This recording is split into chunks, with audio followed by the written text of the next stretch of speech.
This is the Benro Theta self-leveling tripod. Now there's a bit of backstory as to what took us to get here and some controversy around Benro's failure to actually deliver this tripod on time and pretty terrible communication with backers on Kickstarter. I initially placed my order in early 2023. I think it was around April time. I finally received this tripod in December 2024, a year and a half after I received it. And I have an odd feeling that it might be the video that I put up probably helped me a bit.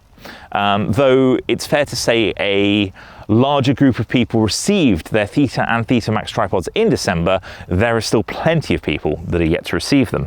So what is the Benro Theta like to actually use? Well, deploying the legs kind of couldn't be simpler if you actually read the manual on how to do it. So if you take the bottom part of each leg, twist it anti-clockwise, and then pull out, and then twist clockwise and lock it in place, you'll have locked all sections at the same time and also expanded all sections at the same time. So the same one, unlock by going anti-clockwise, pulling it out and then locking it clockwise, and we'll do the same for the last one. There we go. Now to use the self-leveling function, which is arguably why you've bought this tripod, you need to have the first expandable section between the two silver lines. So in this case, I'm just going to retract slightly by twisting anti-clockwise and then pushing up and then twisting clockwise to get it between the locking section. Now at this point we can also just raise the center column slightly with the knob on the side, and then all we need to do is press the button twice on this battery pack and it'll do its thing. Now it's quite noisy, but perhaps not as noisy as some videos showed. Hopefully this gives you an idea of the noise level. I'll do a couple more tests in the studio too. An apology about the background noise, I think it's feeding time at the local kennels. So the locking mechanism is quite interesting for the Benro Theta. It's got a different mechanism than I'm used to. I'm usually a Manfrotto tripod user, but in this case it comes with a little square locking plate, and all I need to do is push in on one side, click down so it clicks into place, and then slide this slider at the front across, which now locks it, so this can't come off accidentally. Now, in addition to the full pan tilt ball head here, if I pull out the screw on the side, it can literally go in any direction, but you have little screws, a little screw that you can deploy that's sprung loaded, which can actually go into these little grooves. There's 4 of them, I think, or 3 on this tripod head, which then locks it into a tilt only. If you haven't meddled with your tripod, you pull this down and you can actually then engage a sort of panning mode. This ball head was not secure when I received this tripod, so I've tightened up the Allen key nub screws so tightly that this no longer does the panning function. Your experience may well vary. I know that other people have run into other issues with this tripod, which I'm going to run through, but yeah, in terms of my experience, that wasn't great. I will say, here's a good example for using the tripod. I've just put the tripod back down and it's not at all level now. The camera's mounted on it. If I press the button twice, it is just going to quickly level itself for me. And there we go, done. Other functions when using the tripod, so we do have 3 different angles for the legs. Obviously we have the main angle that does by default. Click in on one side and we can get quite a lot closer to the ground. And then you actually have a third one, which is almost lying on the floor. Obviously, if we now retract the center column slightly, in fact fully, you get an idea of what the minimum height is for this tripod, which is quite impressive, I think. So that was the minimum height. There is actually another party trick that this tripod has if you want to get really low to the ground, which is you can actually mount the center column in upside down. So if we just lock this in place, there you have it. Upside down, pretty nice. Obviously, if I then were to retract the leg slightly, this would be practically on the ground, which is pretty much the minimum height that you're ever going to be able to achieve with a tripod. Although it doesn't lock into place when you're pulling it out from the top, I am pleased to say there is a lock to secure your camera when it's upside down. You just need to press in the little button here and then it will fall out. I think that the head in some ways did have some disappointment for you. If you put the plate in the top, click it downwards, locks in place, and then you use the lock on the other side to ensure it can't go anywhere, and then you can't use that button anymore. Undo it, you can, and then the camera comes off. So let's just discuss the mounting plate. When I got it, there were 2 screws either side here, and those screws made it incredibly difficult to use this mounting plate with a standard Arca Swiss plate, which is what this is supposed to be compatible with. And as such, I removed the 2 screws and I could use the Arca Swiss plates that I have on some of my other cameras and on my camera cage for the Z8. So do bear that in mind. Though if you do leave the screws in, it will stop the camera sliding out to the side, which it can do. See, I've locked it in place, but I can slide the camera out because those screws aren't in place. So the screws do serve a function. I would have liked if perhaps there was a screw on the inside that you could retract with a button that would then hold this QR plate in place. But alas, that's not what we got. And as you can see here, the QR plate is just a simple square metal plate with the rough Arca Swiss dimensions. So yeah, the ball head's okay. The thing I think I miss the most, and I'm most disappointed about when it comes to the ball head on here, or even just the head in general, it's not really replaceable. You can replace it, you can screw it out, and at the top here there is a thread for a standard tripod head, but you don't have the usual mounting plate that you'd have. There's no circular plate here. There's no way I can see to make that a stable platform to put a proper ball head on. So my initial plan of I'll probably just take this off and put a Manfrotto ball head on here, or geared head, is dead anyway. So if you're going to buy this, you're probably going to have to stick. You're probably going to have to stick with the actual design that they stick with the head that they give you. That is a really good example of why this quick release is dangerous, by the way. Touched it and the camera fell straight off. Having a lock in place that happens automatically when I put it in would be kind of nice. I'm now going to have to clean this camera up because I have just got dirt all over the top of it, but such is life. Thankfully, even the Nikon Z50 is pretty well made, and I don't think I'm going to run into too many issues as long as we don't get any dirt into the buttons. Let's talk about build quality. So one of the things I think I mentioned in the intro was the weight of the tripod. Initially, this was supposed to weigh 1.25 kilograms. Benro have not achieved this. This tripod weighs 1.75 kilograms. That is 500 grams more than what was promised. And to be honest with you, was a big disappointment to me, because one of the reasons I thought this would be quite fun was actually as a travel tripod. But trust me, in that situation, half a kilo makes a serious difference. And I'm not actually sure whether I'm going to be taking this with me on any travels in the near future. Very much remains to be seen. The other thing I wanted to highlight was some of the issues that other people have run into. So if I remove the center column, which I can do by the adjustment knob, at least I'll show you this properly now, here on the bottom, so you can pull it outwards actually to help you unscrew it, move it anti-clockwise, and then I can pull the center column out. Inside the center column is a plastic guide. Now this main plastic guide has come out on one person's Theta tripod already. It popped out during use and they were able to collect it, so they didn't lose it. But Benro's response to him was to buy some glue and fix it. So the warranty that this comes with supposedly is clearly not worth the paper it's written on. So bear that in mind too. It feels quite solid. Now, as I showed on the when I was demonstrating how low the tripod can go, there is a fair bit of flex here. Now, this is rated up to 11 kilograms. The Theta Max is rated up to 20 kilos of max load. That's quite a lot. I'm not sure how comfortable I would have felt having 11 kilos on top of it at its lowest point when the legs are fully extended and indeed fully articulated. So there's something to keep in mind. I will say the design, the locking mechanism for the various control units that you can get and the battery pack are quite good. You actually have ports on 3 sides, so you can plug in up to 3 of these different devices, and I will be running through those in a minute. And to put them on, it's just a case of putting them on and pushing them into place, and they will click into place and hold themselves steady.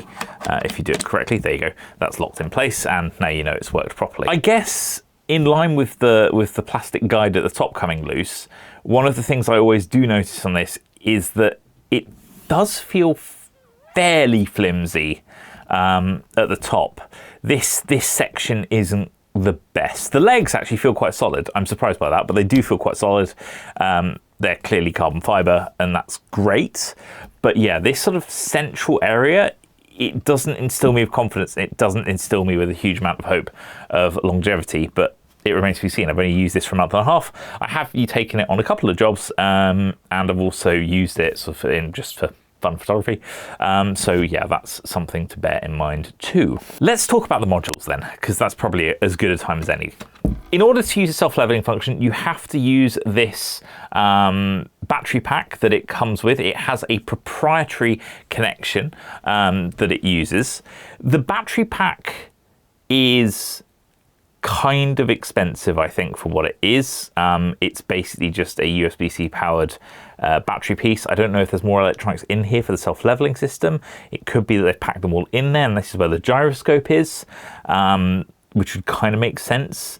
But yeah, in order to use this properly, you have to have the battery pack attached, and then you can use the self-leveling function. However, Benro will also happily sell you additional packs, and if you buy them, they come in this handy little carry pouch. They actually cost $730 for the set of 4, including the battery pack. So I feel like it's important to look at them as a separate product, because that is what they are. The battery pack is the only one you need for the tripod to function. But the first one we have here is sort of the brains of the operation. This is the camera control module. Now, next up, we have another unit that is powered purely off this battery pack on the side, and that is the Go Live module. And last but not least, you have the optical matrix sensor. Now this sensor, although it has the actual connections to the tripod, actually comes with its own little separate mount that you use to mount it to your camera.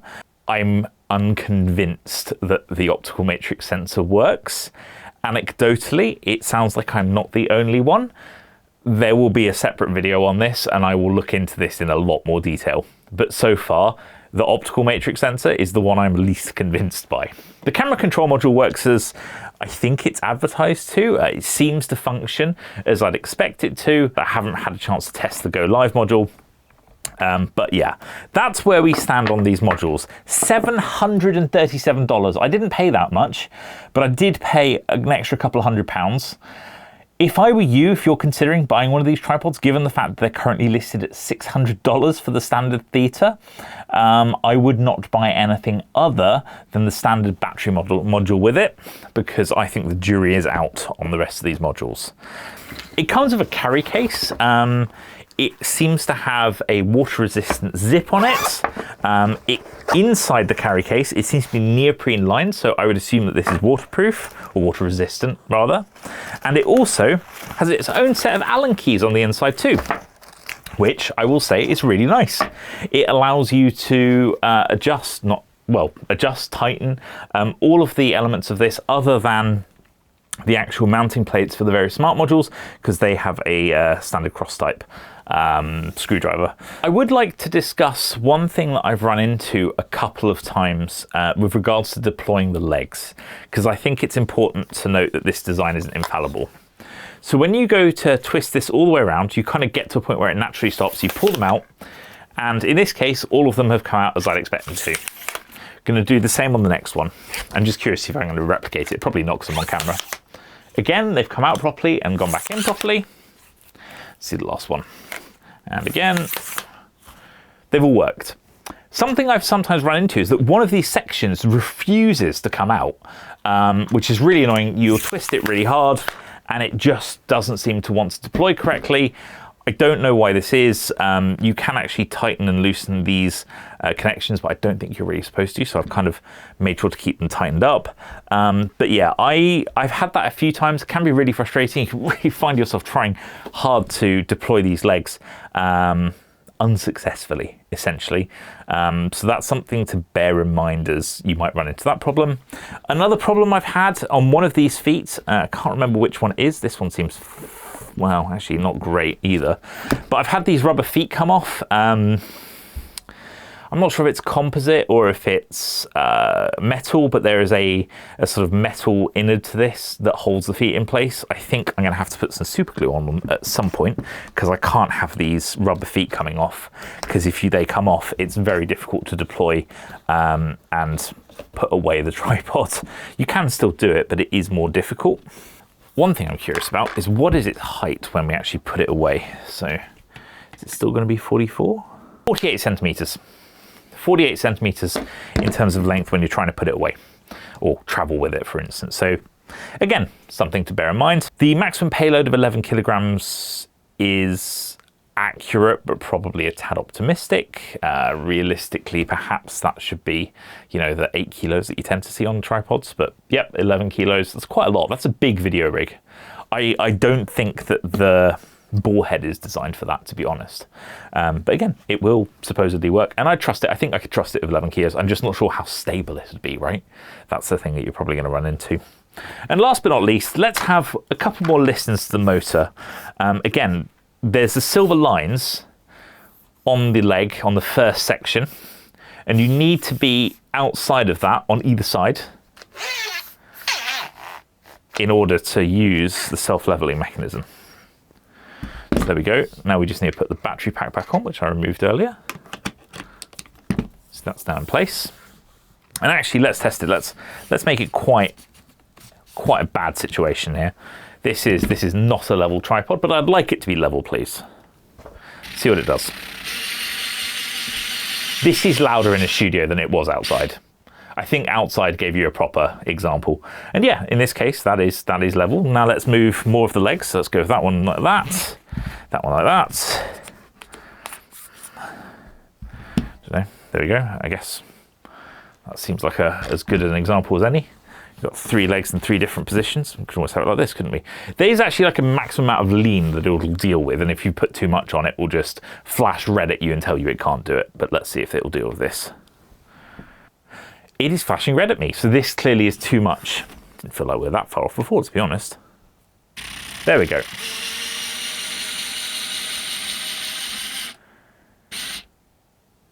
Perhaps unsurprisingly, this is working. I mean, this is its most basic function, but I mean, this is the one it has to get right. Otherwise, what's its purpose for existing? Let's put this camera back in. This is a Nikon Z8 with a 24 to 72.8 lens. It's a pretty heavy combo, to be honest with you. I don't really want the camera to fall, but this feels like a not unrealistic example.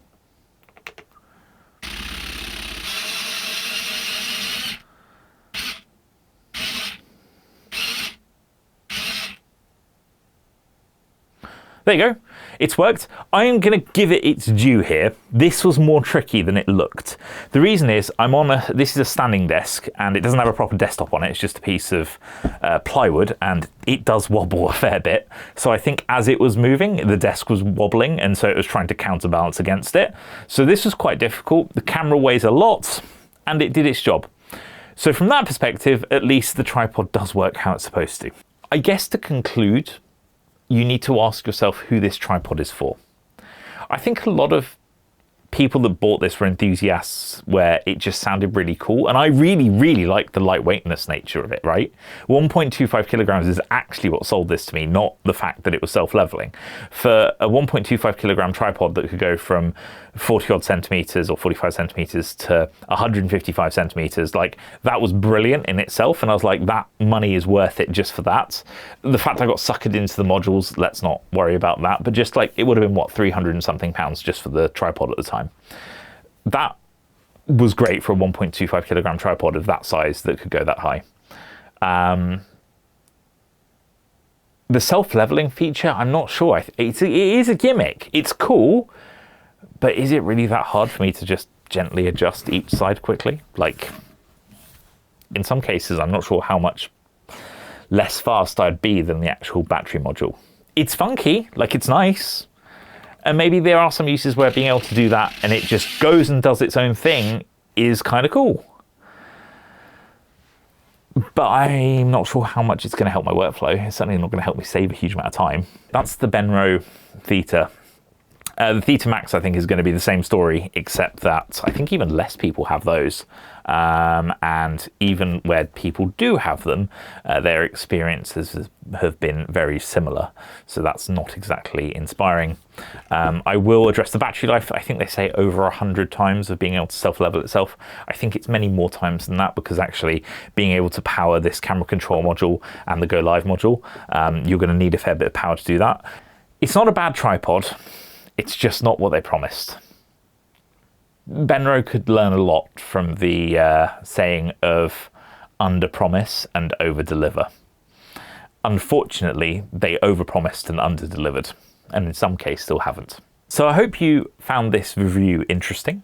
If you have any questions about Benro Theta, especially now I finally have my hands on one, pop them in the comment section. I will do my best to help you. If you're trying to get a refund on the Benro Theta, try contacting the Mac group. They might still be doing what they announced sort of around Christmas time in terms of helping people to get refunds in Europe and especially in the US. And if you have one of the Theta tripod, how do you find it? Are you enjoying it? Has it lived up to your expectations? Am I being unfair towards them? And if you haven't subscribed, make sure you do, because after losses like this one, it really does help me out. Thank you very much for watching. I hope I see you again next time. Goodbye.